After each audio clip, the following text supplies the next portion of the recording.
How to change PayPal password. Hey there, welcome back to the channel, and let's get right into this tutorial.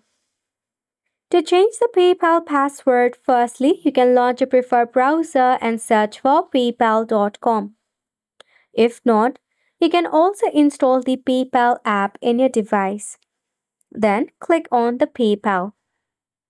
If you have not logged in into your account, make sure to log in using your PayPal credential. To change your password, you can click on the three horizontal line in your left-hand corner. Then, tap on the setting gear icon at the top.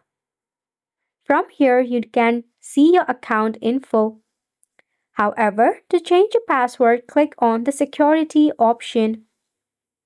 At the top, you should find the option of password, where you can create or update your password, so click on it.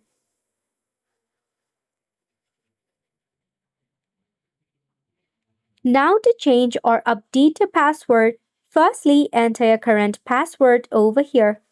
Then tap on the new password field and enter your new password and confirm your new password.